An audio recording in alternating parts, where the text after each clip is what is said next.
ஆனந்தமாக அன்பரை பாடுவேன், ஆசையவர் என் ஆத்துமாவிற்கே. ஆனந்தமாக அன்பரை பாடுவேன், ஆசையவர் என் ஆத்துமாவிற்கே. ஆசிகள் அருளும் ஆனந்தமாய், ஆசிகள் அருளும் ஆனந்தமாய். ஆண்டவர் இயேசு போலாரும் இல்லையே, இயேசுவல்லால் இயேசுவல்லால். ஆணிகள் பாய்ந்த கரங்களை விரித்து, ஆணிகள் பாய்ந்த கரங்களை விரித்து, ஆவலாய் சுன்னை அழைக்கிறாரே, ஆவலாய் சுன்னை அழைக்கிறாரே. இயேசுவல்லாது ரட்சிப்பு தரவும் ரட்சகர் வேறு இகம் அதிலுண்டோ. இயேசுவல்லாது ரட்சிப்பு தரவும் ரட்சகர் வேறு இகம் அதிலுண்டோ. அவர் வழி சத்தியம் ஜீவனுமாமே, அவரே உன் நாயகர். கிறிஸ்துவுக்குள் அன்பானவர்களே, எல்லா காலங்களிலும் எல்லா மனிதர்களும் எல்லாவற்றையும் அனுபவிக்க முடியாது. ஒரு சில காலங்களில் ஒரு சில நன்மைகளை மனிதர்கள் அனுபவிக்க முடியும். அதே போலவே மனிதனுக்குள்ளாக கடவுள் பலவிதமான திறமைகளை, வரங்களை, தாளந்துகளை, அழகுகளை கர்த்தர் கொடுத்திருக்கிறார். அந்த மனிதர்கள் தங்களுக்குள் இருக்கின்ற திறமைகளை வைத்து தன்னுடைய வாழ்க்கையை மாற்றிக்கொள்வார்கள், முன்னேற்றம் அடைய செய்வார்கள். குறிப்பாக ஆபிரகாமை குறித்து பார்ப்போம் என்று சொன்னால், அவருக்குள்ளாக ஒரு விசுவாசம் என்கின்ற ஒரு நம்பிக்கை இருந்தது. அந்த விசுவாசத்தை கொண்டு அவர் கர்த்தரோடு கூட 175 ஆண்டு காலம் வாழ்ந்தார். எனவே விசுவாசிகளின் தகப்பன் என்று அவருக்கு ஒரு பெயர் கொடுக்கப்பட்டது. அதே போலவே ஈசாக்கு தன்னுடைய தகப்பன் ஆசீர்வாதத்தினால், தகப்பனோடு கூட இருந்த கர்த்தரின் ஆவியானவரை ஈசாக்கு நம்பினதினால் அவன் நாளுக்கு நாள் பஞ்ச காலத்திலும் அவன் ஆசீர்வாதமாய் வாழ்ந்தான். மோசேக்குள்ளாக கர்த்தர் ஒரு விதமான நீதி பேசுகின்ற, நியாயம் பேசுகின்ற ஒரு ஆவியை கர்த்தர் கொடுத்திருந்தார். எனவே கர்த்தர் இந்த மோசேயை அழைத்த பொழுது முதலாக ராஜாவை எகிப்து தேசத்துடைய அரண்மனையிலே சந்திக்கிறான். ஒரு ராஜாவை சந்திப்பது மிகவும் கடினமான ஒரு காரியம். அது ஒரு பெரிய சாக்கியம். அவன் பேசுவது, அவனுக்குள்ளாக பேச்சு திறமைகள் கிடையாது. ஆனால் கர்த்தர் கொடுத்த தைரியத்தினால் அவன் அரண்மனைக்குள்ளாக சென்று இஸ்ரவேலர்களை நீ விடுதலை செய்ய வேண்டும் என்கின்ற ஒரு விடுதலையின் போராளியாக, ஒரு விடுதலையினுடைய ஆவியை கொண்டவனாக ராஜாவோடு கூட பேசி அந்த மக்களை விடுதலை செய்கின்ற ஒரு கிருபையை பெற்றான். தானியேலின் நாட்களை நாம் பார்ப்போம் என்று சொன்னால், பாபிலோன் தேசத்திலே இஸ்ரவேலர்கள் அடிமைகளாக கொண்டு போகப்பட்டார்கள். தானியேலுக்குள்ளாக ஒரு வைராக்கியம் இருந்தது. அது கர்த்தரின் ஆவியானவர் மீது அவன் கொண்டிருந்த ஒரு நம்பிக்கை, ஒரு விசுவாசம், ஒரு பொறுத்தலை. ராஜாவின் ஆகாரத்தையே அவனுக்கு கொடுக்க கட்டளை இருந்தாலும் அவன் அதை வேண்டாம் என்று தள்ளிவிட்டான். ஏன் என்று சொன்னால், அந்த பாபிலோன் தேசத்திலே யார் வீட்டிலே சமையல் செய்தாலும் அதை செத்துப்போன மனிதர்களுக்கு படையலாக படைத்து, அல்லது அவர்கள் வணங்கி வருகின்ற குல தெய்வங்களுக்கு அவர்கள் முதலாவது படைத்து அதற்கு பின்புதான் ஆகாரத்தை சாப்பிடுவாங்க. எனவே அந்த தேசத்தினுடைய பழக்க வழக்கங்களுக்குள்ளாக வாலிபனாக இருந்தாலும் அந்த ருசியான ஆகாரங்களை அவன் நிராகரித்து விட்டான்.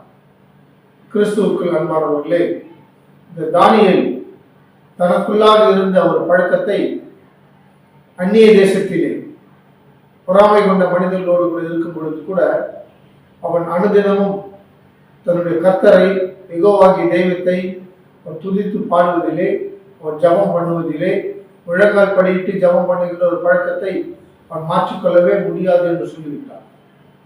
இப்படிப்பட்ட ஒரு வைராக்கியம் அவனுக்குள் இருந்தது. எப்பொழுது அந்த வைராக்கியம் அதிகமாக வந்தது என்று சொன்னால், அந்த காலத்திலே தரியு ராஜா என்று ஒரு ராஜா இருந்தார். பொறாமை கொண்ட மனிதர்கள் அந்த ராஜாவுக்கு ஒரு ஆலோசனை கொடுத்தார்கள். எந்த காலத்தில் யார் ராஜாவாக இருக்கிறார்களோ அவர்களை கடவுளாக வணங்க வேண்டுமே தவிர மற்ற தெய்வங்களை வணங்கக்கூடாது என்கின்ற ஒரு சட்டத்தை கொண்டு வந்தார்கள். பொறாமையினாலே அதை கொண்டு வந்தார்கள். நாம் இந்த தானியேலின் புஸ்தகம் 6ஆம் அதிகாரத்திலே வாசித்து தெரிந்து கொள்ளலாம். தானியேல் 6ஆம் அதிகாரம் 4ஆம் வசனம் 5ஆம் வசனத்தை நாம் வாசித்து பார்ப்போம் என்று சொன்னால், தானியேலை எப்படியாவது குற்றப்படுத்த வேண்டும் என்று சொல்லி இரவும் பகலும் அவர்கள் தேடிக்கொண்டிருந்தார்கள். எந்த விதத்திலாவது தானியேலை கொன்று போட வேண்டும், தானியேலை அழித்து விட வேண்டும். தானியேல் 6ஆம் அதிகாரம் 1ஆம் வசனத்திலே தேசம் முழுவதற்கும் 120 அதிபதிகளை உருவாக்குவார். அந்த 120 அதிபதிகளுக்கு 3 பிரதான அதிபதிகளை உருவாக்குவார். 3 பிரதான அதிபதிகளிலே தானியேல் ஒருவனாக இருந்தார். இங்கே பொறாமை அந்த தேசத்திலே இருந்த அதிகாரிகளுக்குள்ளாக அந்நிய தேசத்திலிருந்து வந்த ஒரு வாலிபன் நமக்கு மேலாக ஒரு அதிபதியாக வருகிறானே, பிரதான அதிபதியாக வருகிறானே என்கின்ற ஒரு பொறாமையும் எரிச்சலும் அங்கே வாழ்ந்து வந்த அந்த அலுவலகத்தில் இருந்து அரண்மனைக்குள்ளாக இருந்தவர்களுக்குள்ளாக போட்டிகள் பொறாமைகள் இருந்தது. எனவே தானியேலை கொன்று போட வேண்டும் என்று நினைத்தார். எனவே அவன் ஜெபம் செய்கின்ற ஒரு பழக்கம் உடையவன் என்பதை அவர்கள் அறிந்திருந்தார்கள். தானியேலுக்குள்ளாக ஒரு விசேஷித்த கர்த்தரின் ஆவியானவர் இருக்கிறார் என்பதையும் அவர்கள் அறிந்திருந்தார். எனவே தானியேலை விட்டு வைத்தால் நமக்கு பிரதான பதவிகள் வராது. தானியேலை விட்டு வைத்தால் தானியேல் நம்மை ஆளுவான், தானியேல் நமக்கு அதிகாரியாக வந்து விடுவான் என்கின்ற பொறாமை அங்கே இருந்த அதிகாரிகளுக்குள்ளாக காணப்பட்டதினால் தானியேலை எப்படியாவது கொண்டு போட வேண்டும் என்று ஒரு புதிய சட்டத்தை தரியு ராஜாவுக்கு ஆலோசனையாக கொடுத்தார். முத்திரையிடப்பட்டது, கையெழுத்திடப்பட்டது என்று அறிந்த பின்பு தானியேல் தந்த வழக்கத்தின்படியே அதிகாலையிலே எழுந்து இஸ்ரவேலுக்கு நேராக எருசலேம் தேசத்திற்கு நேராக ஜன்னல்களை திறந்து முழங்கால் படியிட்டு அவன் கர்த்தரை ஸ்தோத்திரம் பண்ணி அவன் ஜெபம் பண்ணி கொண்டிருந்தான். இதை பார்த்தவர்கள் இது குற்றமாக கருதினார்கள். கிறிஸ்துவுக்குள் அன்பானவர்களே, தானியேலுக்குள் இருந்த ஒன்று ஜெபத்தின் ஆவி, தன்னுடைய கர்த்தரின் மீது அவன் வைத்திருந்த நம்பிக்கை, கர்த்தருக்காக நான் மரித்தாலும் பரவாயில்லை, கர்த்தரை நான் சாட்சியாக வைப்பேன், கர்த்தர் என்னை மரணத்திற்கு ஒப்புக் கொடுக்க மாட்டார், என்னை காப்பாற்றுவார் என்கின்ற ஒரு திட நம்பிக்கை, அப்படிப்பட்ட ஒரு விசேஷித்த ஆவி அவனுக்குள்ளாக இருந்தது. அந்த ஆவி என்பது இந்த உலகத்தை உண்டாக்கின கர்த்தரின் ஆவியானவர், அவர் வல்லமை உடையவர். அந்த கர்த்தரின் ஆவியானவருக்கு வானத்திற்கு கீழ் வானத்திற்கு மேல், பூமிக்கு மேல் பூமிக்கு கீழ் சகல ஜீவராசிகளின் மீதும் அதிகாரமுடைய ஒரு கர்த்தரின் ஆவியானவர். தானியேல் ஜெபிக்கிற ஒரு வைராக்கியப்பட்ட ஒரு வாலிபன் என்பதை கர்த்தரின் ஆவியானவர் அனுதினமும் பார்த்து கொண்டிருக்கிறார். எனக்காக அவன் ஜீவித்துக் கொண்டிருக்கிறான். என்னுடைய ஆவிக்காக நான் தான் உண்மையான கர்த்தர் என்பதை நிரூபிக்க வேண்டும் என்பதிலே ஒரு தீவிரவாதியாக தானியேல் செயல்படுவதை கர்த்தரின் ஆவியானவர் அறிந்திருந்தார்.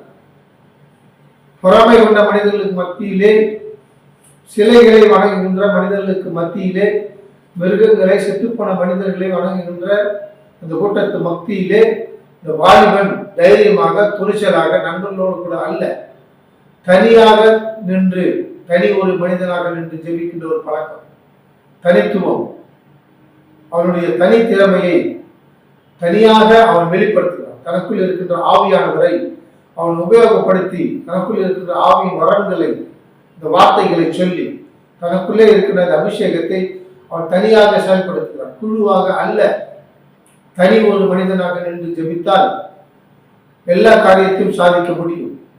கிறிஸ்துவுக்குள் அன்பானவர்களே, தானியேல் அங்கே சாகடிக்கப்பட்டாரா? சிங்கத்தின் குகையிலே தூக்கி எறியப்பட்டாரா? சிங்கங்கள் தானியேலின் ரத்தத்தை குடித்ததா? சிங்கங்கள் தானியேலின் சரீரத்தை பீத்து சுவைத்து சாப்பிட்டதா? தானியேலுடைய எலும்புகளை கடித்து நுறுக்கி அவைகளை எல்லாம் ரசித்து சாப்பிட்டதா? இதே தானியேல் 6ஆம் அதிகாரம் 24ஆம் வசனத்திலே தானியேலுக்கு விரோதமாக எழுப்பினவர்களை, ஒரு குடும்பத்து பிள்ளைகளையும் மனைவிமார்களையும் அதே சிங்கத்தின் குகையிலே தூக்கி போட்டார்கள். குடும்பமே செத்து போனது. ஒவ்வொரு தனி மனிதன் செய்கின்ற பாவங்களுக்கு குடும்பங்களுக்கும் தண்டனைகள் வரும் என்பதை தானியேல் புஸ்தகத்திலிருந்து நாம் அறிந்து கொள்ளலாம்.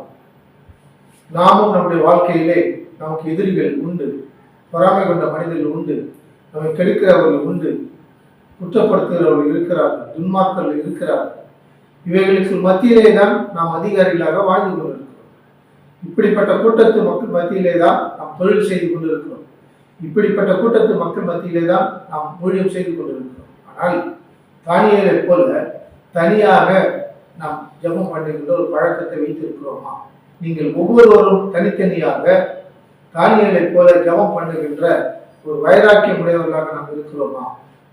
தானியேல் ஒரு மனிதனுடைய ஜெபத்தினால் தரீர் ராஜா இந்த நாட்டினுடைய சட்டத்தையும் மாற்றி போட்டார். தேசம் எங்கும் தானியேல் வணங்குகின்ற அந்த யெகோவாகிய கர்த்தரையே நீங்கள் வணங்க வேண்டும் என்கின்ற ஒரு சட்டத்தை ஒரு தனி மனித ஜபத்தினால் மாற்றப்பட்டது. தனி மனிதனுடைய ஜபம் நீ இருக்கின்ற கிராமத்தை மாற்றும். உன்னுடைய தனி மனித ஜபமானது கர்த்தரின் ஆவிக்குள்ளாக பரிசுத்த ஆவிக்குள்ளாக நிரம்பி ஜபிக்கும் பொழுது, வைராக்கியத்தோடு கூட ஜபிக்கும் பொழுது, விசுவாசத்தோடு கூட ஜபிக்கும் பொழுது குடும்பம் முழுவதும் ரட்சிக்கும். உன்னை சுற்றி இருக்கிற நண்பர்கள் எல்லோருக்கும் ஒரு ஆசீர்வாதம் உண்டாகும். எனவே தனி ஜபத்தை யாரும் விட்டுவிடாதீர்கள். தனித்து நின்று ஜபம் பண்ணி உங்களால் பல காரியங்களை சாதிக்க முடியும் என்பதை தானியேல் ஒரு ஜபத்தினால் நாம் அறிந்திருக்கிறோம்.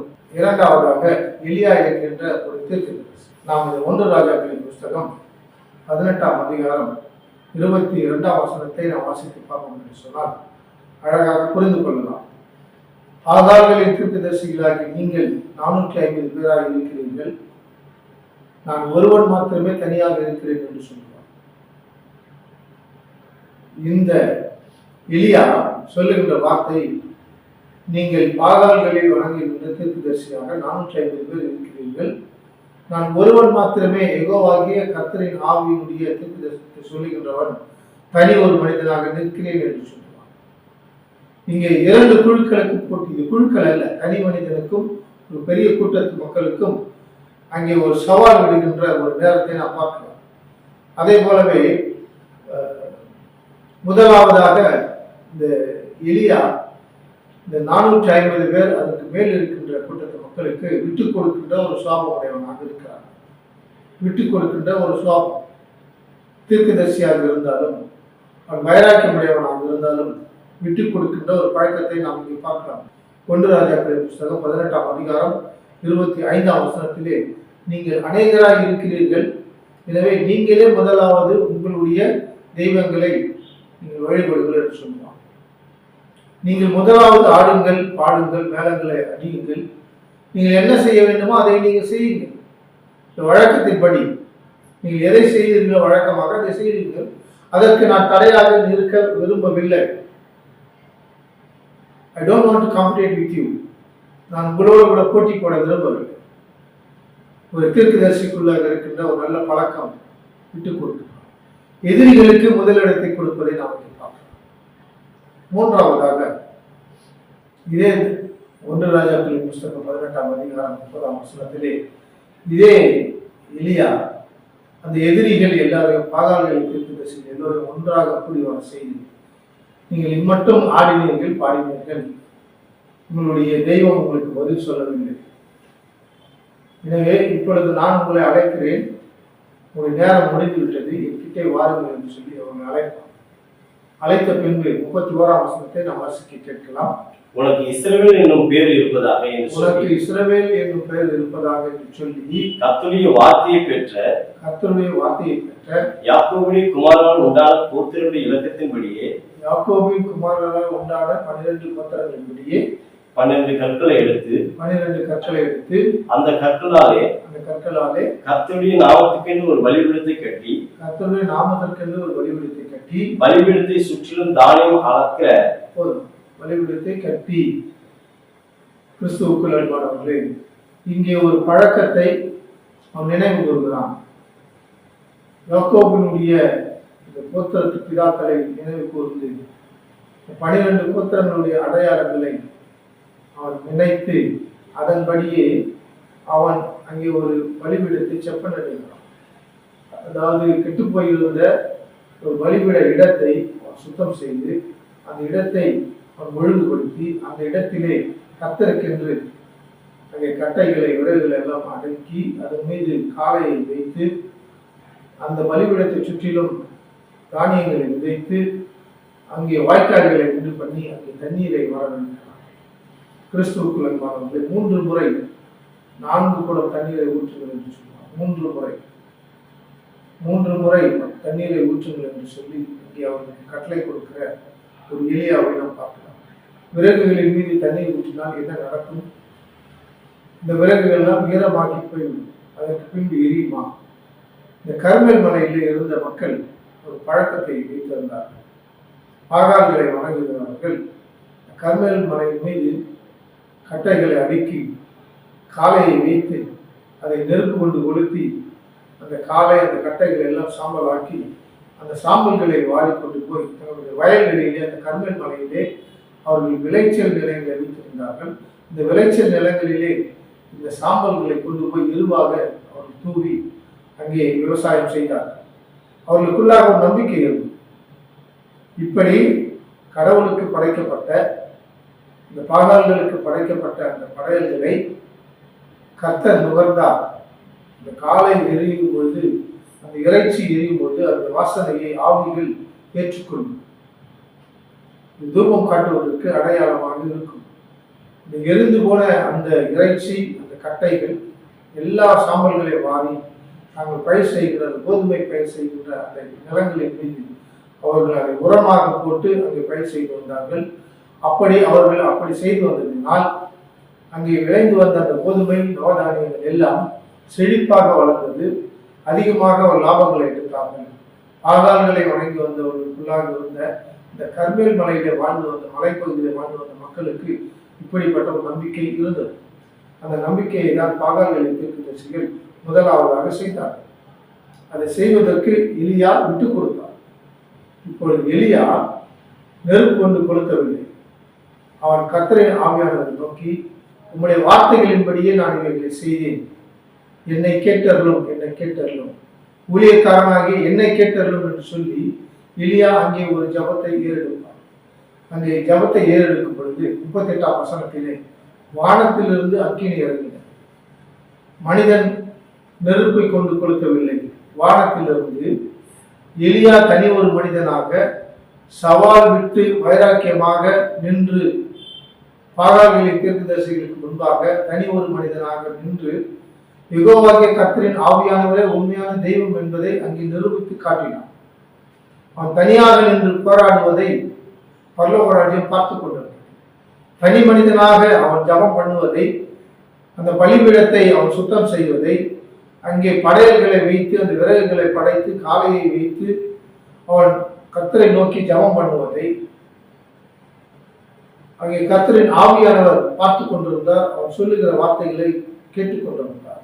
1 ராஜாக்கள் 18ஆம் அதிகாரம் 36ஆம் வசனத்திலே, அவன் இஸ்ரவேலிலே நீ தெய்வம் என்பதை, நீ ஜீவிக்கிற தெய்வம், ஜீவனுள்ள தெய்வம், அதிகாரமுள்ள ஒரு தெய்வம், சர்வ லோகத்தினுடைய ஜீவாதிபதி என்பதை அவன் அங்கு நிரூபிக்கும்படியாக ஒரு ஜபத்தை செய்வான். இஸ்ரவேலிலே நீ தெய்வம் என்பதை நிரூபித்தரலும் என்கிற ஒரு வார்த்தையை சொல்கிறான். எல்லா மக்களும் பார்த்து கொண்டிருக்கிறார்கள், தீர்க்கதரிசிகளும் பார்த்து கொண்டிருக்கிறார்கள். இந்த வார்த்தைகளை சொல்லி அவன் ஜபம் பண்ணினான். துணிச்சல் வேண்டும். சில இடங்களிலே தனியாக நின்று ஜபம் பண்ணுவதற்கு நாம் வெட்கப்படுகிறோம். தனியாக நின்று ஜபம் பண்ணுவதற்கு யோசிக்கிறோம். தனியாக நின்று ஜபம் பண்ணுவதற்கு சந்தேகப்படுகிறோம். என்னுடைய ஜபத்திற்கு கர்த்தர் பதில் கொடுப்பாரோ பதில் கொடுக்க மாட்டாரோ என்கிற ஒரு அச்சம் சிலருக்குள்ளாக இருக்கிறது. இன்றைக்கு எலியாவை போல அநேகர் காணாமல் போயிருக்கிறார். எலியாவை போல வைராக்கியமுடையவர்கள் அநேகர் இல்லாமல் போயிருக்கிறார். எலியாவை போல துணிச்சல் உள்ளவர்கள் இந்தியாவிலே காணாமல் போயிருக்கிறார். எலியா ஒரு தனி மனிதனாக பாகால்களின் தீர்க்கதரிசிகளுக்கு முன்பாக, இஸ்ரவேலிலே நீ தெய்வமாக இருக்கிறீர், இஸ்ரவேலர்களுக்கு நீ உண்மையுள்ள ஒரு தெய்வம் என்பதை இந்த மக்கள் பார்க்கும்படியாக ஒரு ஜபத்தை ஏற்பட்டார். 38ஆம் வசனத்திலே ஜெபம் முடித்த பின்பு கர்த்தரின் ஆவியானவர் அவர் ஜெபித்து முடித்த உடனே வானத்திலிருந்து தம்முடைய அக்கினியை அனுப்பி அங்கே இருக்கின்ற இந்த காளையை எல்லாவற்றையும் கட்டைகளை காளைகளை அங்கே இருந்த 12 செங்கற்களை பட்சித்து போட்டது என்று சொல்றார். அந்த அக்கினியுடைய வேகம், அந்த அக்கினியுடைய கொடூரமான ஒரு தன்மை, மாம்சத்தை பட்சித்து போடலாம், சுட்டரித்து போடலாம், கட்டைகளை எரித்து போடலாம். ஆனால் செங்கற்கள் எல்லாம் இந்த அக்கினி பட்ட உடனே தூள் தூளாக நொறுங்கி போனது, இருந்த இடம் காணாமல் போனது. அப்படிப்பட்ட ஒரு வேகத்தின், ஒரு வைராக்கியத்தின், ஒரு வல்லமையின் கர்த்தரின் ஆவியானவர் அக்கினியாக இறங்கினார். இரண்டாவது ஒரு சம்பவம், அங்கு இருந்த தண்ணீரை கர்த்தரின் ஆவியானவர் நாவுகள் நக்கி போட்டது. ஒன்று பட்சித்து போட்டது, இரண்டாவது நக்கி போட்டது.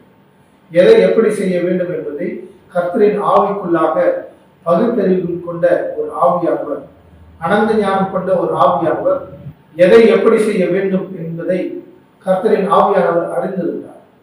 கிறிஸ்துவுக்குள் அன்பானவர்களே, எலியாவை வெட்கப்படுத்தாத ஒரு தெய்வம், எலியாவை கைவிடாத ஒரு ஆவியானவர் உங்களோடு கூட இன்றைக்கும் ஜீவித்துக் கொண்டிருக்கிறார். நாம் வாழ்கின்ற இடம் எப்படிப்பட்ட ஒரு இடம் என்பதை நாம் அறிந்திருக்கிறோம். உங்களை சுற்றிலும் இருக்கின்ற மக்கள் எப்படிப்பட்ட ஒரு மக்களாக இருக்கிறார்? சத்துருக்களாக இருப்பார்கள், மூர்க்க குணம் கொண்டவர்களாக இருப்பார்கள், வெறி பிடித்தவர்களாக இருப்பார்கள், சிந்தனையுடைய ஆற்றல் இல்லாதவர்களாக இருப்பார்கள், யோசிக்காதவர்கள் இருப்பார்கள், முரட்டாட்டம் கொண்டவர்கள் இருப்பார்கள்.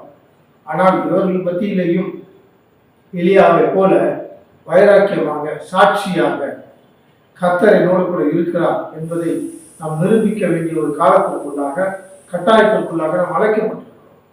இன்றைக்கும் அநேகர் மந்திரவாதிகளுடைய பசுத்தாவின் துன்பங்களினால், மந்திரவாதிகளுடைய சூனியத்தின் ஆவிகளின் நோய்களினால் பாதிக்கப்பட்டுக் கொண்டிருக்கிறீர்கள்.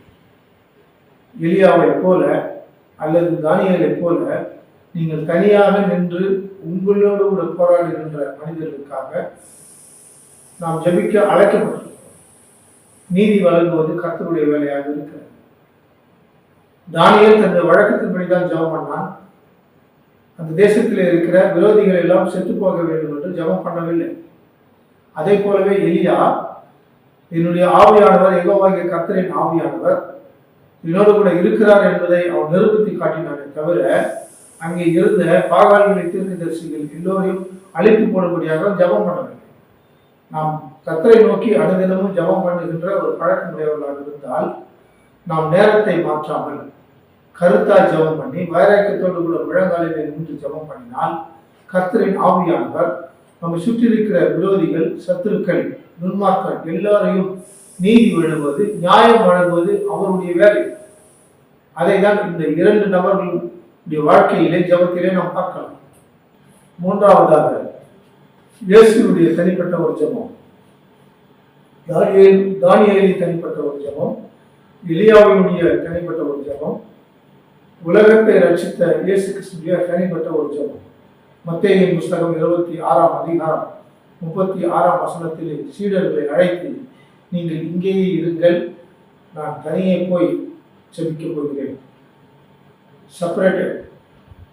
அவர் எந்த ஒரு சீடரையும் தன்னோடு கூட அழைத்துக் கொள்ளவில்லை.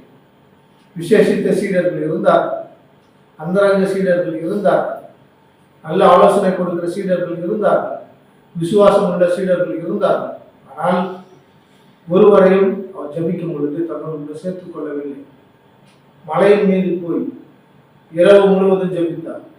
எந்த ஒரு சீடரையும் அழைத்துக் கொண்டு போகவில்லை. இயேசு இப்படி தனியே ஜெபம் பண்ணியிருந்தால், அவர் பிதாவோடு கூட ஐக்கியப்பட்டு உறவாடி அவர் எதை செய்ய வேண்டுமோ அதற்கு ஒரு பிரயோஜனமாக இருந்தது. அவருக்குள் பயம் இருந்திருக்கலாம், திகில் இருந்திருக்கலாம். ஏனென்று சொன்னால் கடைசி வேலை, மறிக்கப் போவதற்கு முன்னமே ஏறெடுக்கின்ற ஒரு தனிப்பட்ட ஒரு ஜெபம். ஆனால் இப்படி அவர் தனியாக ஜெபம் பண்ணும்போது தேவதூதர் இறைந்து வந்து அவரை ஆறுதல் படுத்தினார். இயேசுடைய தனிப்பட்ட ஜெபம், அடிக்கடிக்கு தனியாக சென்று ஜெபம் பண்ணுகின்ற ஒரு பழக்கத்தை தன்னை அனுப்பின பிதாவின் ஆவியானவர்களோடு கூட, தனக்குள்ளாக இருந்த பரிசுத்த ஆவியினுடைய அனுபவத்தோடு கூட, பரிசுத்த ஆவியானவர் சொல்லுகின்ற வார்த்தைகளை சொல்லி ஜெபம் பண்ணுவதனால் இயேசு உயிரோடு கூட எழுந்தார். இயேசு இந்த உலகத்தை ரட்சிக்க முடிந்தது. தனிப்பட்ட ஜெபம் என்பது உனக்கு ஒரு பிரயோஜனமாக இருக்கும், உன் குடும்பத்திற்கு ஒரு ஆசீர்வாதமாக இருக்கும், சபை குழுவுக்கு ஒரு ஆசீர்வாதமாக இருக்கும், சபைக்கு ஒரு ஆசீர்வாதமாக இருக்கும். 3 நபர்களை குறித்து பார்த்தோம். ஒன்று தானியேல், இரண்டாவது எலியா, மூன்றாவதாக உலக ரட்சகராகிய இயேசு கிறிஸ்துவின் பழக்க வழக்கங்கள். மத்தேயு புஸ்தகம் 6ஆம் அதிகாரம் 6ஆம் வசனத்திலே நீயோ ஜெபம் பண்ணும்போது, சிங்குலர்ல சொல்லுவார், நீயோ ஜெபம் பண்ணும்போது உன் அறை வீட்டுக்குள் பிரவேசித்து தாளிட்டு அந்தரங்கத்தில் இருக்கிற உன் பிதாவை நோக்கி ஜெபம் பண்ணு என்று சொல்லுவார். எனவே நீங்கள் தனித்துவம், individual prayer is very very important. இப்படிப்பட்ட ஒரு நல்ல அபிஷேகத்திற்குள்ளாக, கர்த்தரின் ஆலோசனைக்குள்ளாக வந்து இந்த வேதத்திலே காணப்பட்ட சாதனையாளர்களை நாம் நினைத்து நீங்களும் சாதிக்க பிறந்திருக்கிறீர்கள். அதற்காக உங்களுக்கு ஞானஸ்தானம் கொடுக்கப்பட்டது. அதற்காக பரிசுத்த ஆவியானவர் இலவசமாக உங்களுக்கு அபிஷேகத்தை கொடுத்திருக்கிறார், வரங்களை கொடுத்திருக்கிறார், கனிகளை கொடுத்திருக்கிறார். அவைகளை கொண்டு நீங்கள் ஜெபம் பண்ணி பெரிய சாதனையாளர்களாக, புரட்சியாளர்களாக நீங்கள் இருக்கின்ற கிராமங்களை மாற்றுங்கள். அப்பொழுது நீங்கள் ஆசீர்வதிக்கப்படுவீர்கள். உங்கள் குடும்பம் சாட்சியாக இருக்கும், பரலோக ராஜ்யம் மகிழ்ச்சியாக இருக்கும். கர்த்தர் தாமே உங்களை ஆசீர்வதிப்பார். கிறிஸ்துவுக்குள் அன்பான சகோதர சகோதரிகளே, கிறிஸ்துவில் அல்லாதவர்களே, இயேசு கிறிஸ்துடைய கட்டளையின்படி இயேசு சொன்ன வார்த்தைகளை கேட்டு கீழ்ப்படிந்து தங்களுடைய வாழ்க்கையை நடத்தி கொண்டிருக்கிறவர்களே, உங்கள் யாவருக்கும் அடியேனுடைய அறைகூவலை கொண்டு வருகிறேன். எனக்கு கர்த்தர் கொடுத்த ஒரு ஊழியம் என்பது தொழுநோயாளிகள் மத்தியிலே பணி செய்வது. இந்த தொழுநோயாளிகளுடைய காயங்களை கட்டுவது, தொழுநோயாளிகளுடைய புண்களை துடைத்து அதற்கு மருந்து வைத்து, பஞ்சு வைத்து, பேண்டேஜ் கொண்டு கட்டி அந்த காயங்கள் ஆறும்படியாக கர்த்தரை நோக்கி ஜெபம் பண்ணுவது. இரண்டாவதாக அந்த தொழுநோயாளிகளுக்கு ஆகாரம் கொடுப்பது, அரிசி போன்ற குடும்பத்திற்கு தேவையான அத்தியாவசிய பொருட்களை கொடுப்பது. இதை நான் எப்படி புரிந்து கொண்டேன் என்று சொன்னால், ஏசாயாவின் புஸ்தகம் 40ஆம் அதிகாரம் 1ஆம் வசனத்திலே ஆற்றுங்கள் தேற்றுங்கள் என் ஜனத்தை என்று சொல்லியிருக்கிறார்.